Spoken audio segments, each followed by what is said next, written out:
In the next few minutes, I'll be unlocking DaVinci Resolve tips that will take you from an editing noob to an editing pro, while sneaking in some answers to the many questions I received in this video. Anyways, no time wasting, let's get straight into the tips.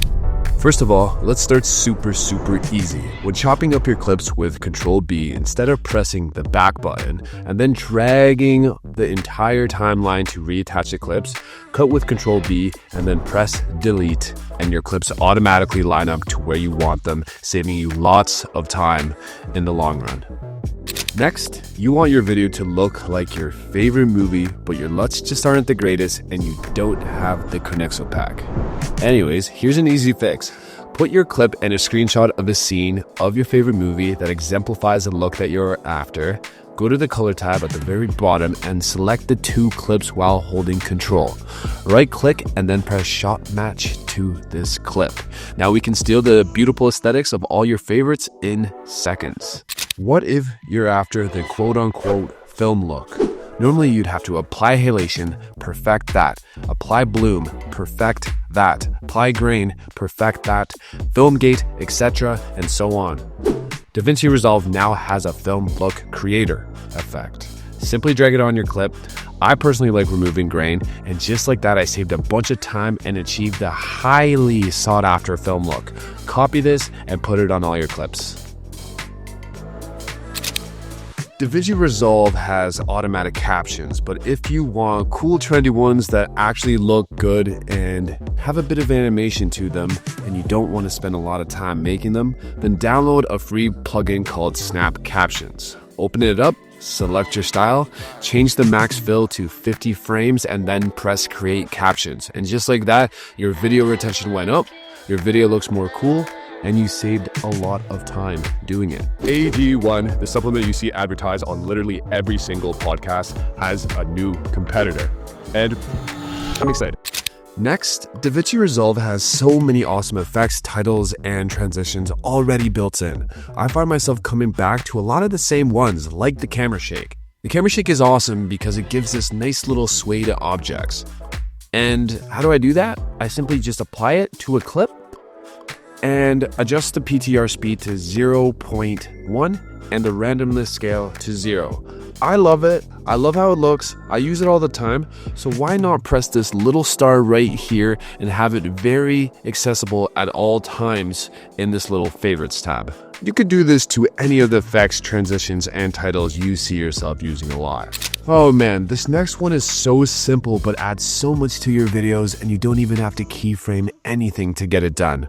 Press dynamic zoom in the inspect tab on any one of your clips. Then press this little drop down and press dynamic zoom here and adjust how much you want to ease in or ease out. And just like that, you have this very smooth zoom to help captivate an audience when the time's right.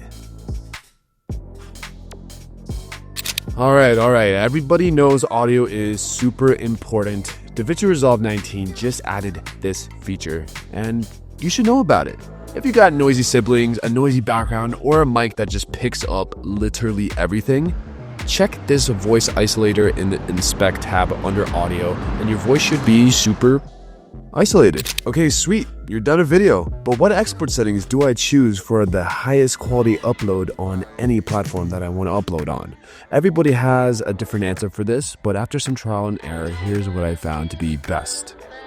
For a landscape video, let's do these settings. Format, MP4. Codec, H.264. Resolution should be what you filmed at. Same goes for your frame rate.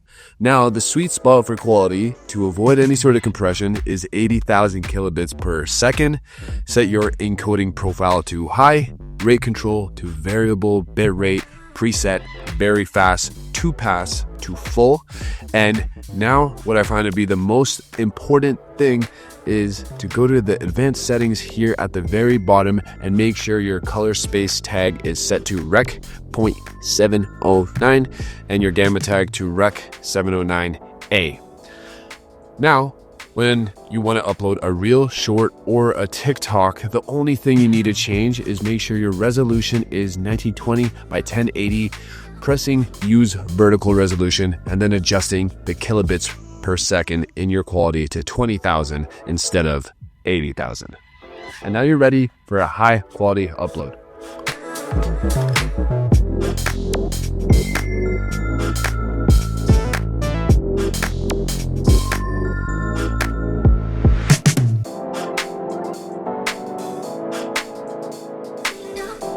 As a thank you for making it through the 6 minutes and the 8 tips that I had to give today, I want to offer you my LUT pack. I think it will benefit your edits greatly as it did for mine. If you also get the LUT pack, it will greatly support my channel. I think you'll find this pack very valuable. I love it. My friends love it.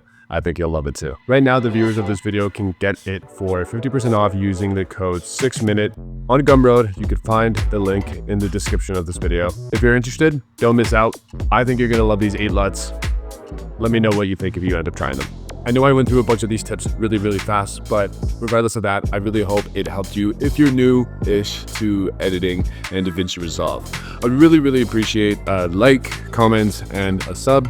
Again, if any one of these tips kind of helped you or inspired you in the slightest bit. So yeah, thanks for watching. Cheers.